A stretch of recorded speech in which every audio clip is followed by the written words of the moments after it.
If you love eating out, this story might change your life forever. Otieno thought he was just enjoying his favorite meal until he found something moving in his food.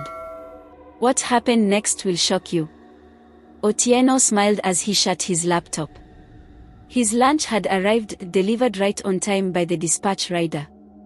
He signed for the package, thanked the rider, then eagerly unwrapped his food. Unwrap, taste, unleash joy, he whispered to himself, ready to enjoy his favorite meal. As he scooped a large spoonful into his mouth, something in the rice caught his eye. A strange movement. His heart skipped a beat. Carefully, he spread the rice with his spoon. His eyes widened in horror. A spider, partially melted into the food, was struggling to crawl out. Otieno jumped to his feet, his stomach turning. He sprinted out of his room and shouted for his neighbor. "Luca! Come quickly!" Luca rushed in and gasped at the sight. "You ordered food, and they gave you this." Otieno's hands shook. "This is unbelievable." But Luca only sighed. "How many times have I warned you about eating from just any restaurant? Learn how to cook, hire a cook, or better yet, marry a wife who can help you out." Otieno frowned. "Are you making fun of me?" "Not at all. You're a rich computer expert, yet you refuse to take care of yourself. You have time to make money but not time to eat properly." Otieno sighed. "Luca, you don't understand. I'm always busy with work. There's no time to cook." Luca shook his head.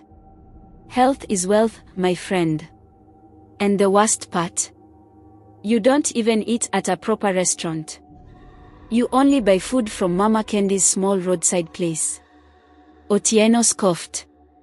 "It's not like I eat there all the time. I used to eat at Mama Mwangi's, then switched to Mama Doris, then Mama Teresa. Now, Mama Candy's is the cheapest, so I stuck with her." Luca sighed. "It won't matter how cheap it is when you're lying in a hospital bed." But Otieno barely listened. "These broke guys always have time for lectures," he thought. "I'm busy making money." One day, Otieno met Aking, a successful real estate agent. They quickly realized they were alike. She also hated cooking and preferred to order food every day. Even after discovering the spider in his meal, Otieno continued ordering from Mama Candy's. He even introduced Aking to her food. "Cheapest and tastiest in town," he assured her. Aking loved her new life, no cooking, no house chores. Their kitchen had no plates, no pots, and no utensils. They worked hard, made money, and enjoyed their meals from outside. But soon, the consequences caught up with them. Barely a month into their marriage, Otieno and Aking started falling sick. It started with occasional vomiting. Then came stomach pains, fever, and diarrhea. Almost every weekend, one of them was in the hospital. This is the second time in a month, Aking groaned, lying weakly on the hospital bed. The doctor ordered tests, and when the results came back, the couple was shocked. "You both have severe food poisoning," the doctor said. "If this continues, it could cause serious damage to your health." Otieno's eyes narrowed. "Someone must be jealous of our success. They must have poisoned our food." Aking agreed. Maybe someone bribed the dispatch rider to add poison. Determined to stop the poisoning, Aking decided to buy their food in person. Each morning, before going to work, she visited Mama Candy's to order their meals directly. "Let's see how the enemy can poison us now," she muttered.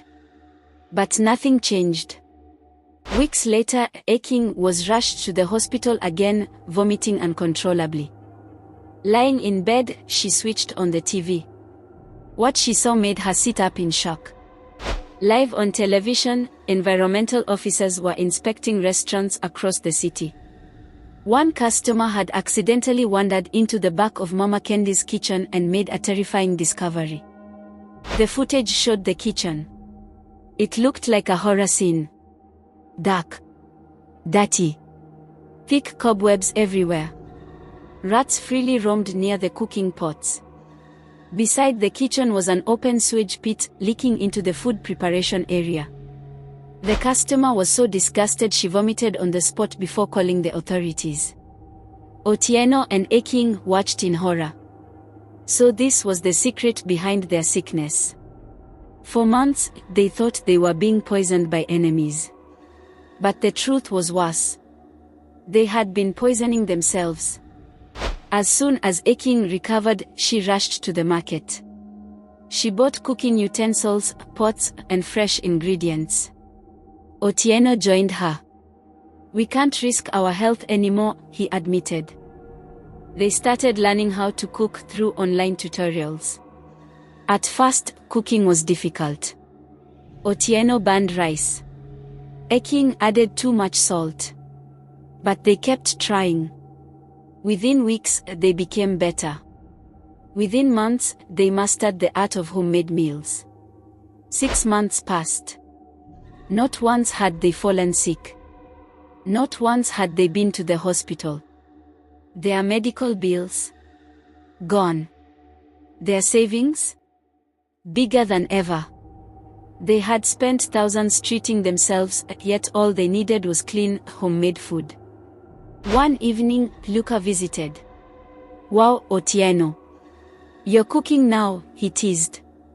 Otieno laughed. "You were right all along, my friend." Luca smirked. "Better late than never." Otieno nodded. "If I ever eat in a restaurant again, it will only be after I've seen the kitchen myself." This story is a lesson for every young person who thinks cooking is a waste of time. You may save a little money eating from cheap restaurants, but the cost of bad health is far greater. If you must eat outside, make sure you know where the food is coming from. Your stomach is not a garbage bin. Treat it well, and it will take care of you. Thank you so much for watching. If you enjoyed it, don't forget to like, subscribe, and comment below. Hit the notification bell so you never miss an exciting new tale. See you in the next one.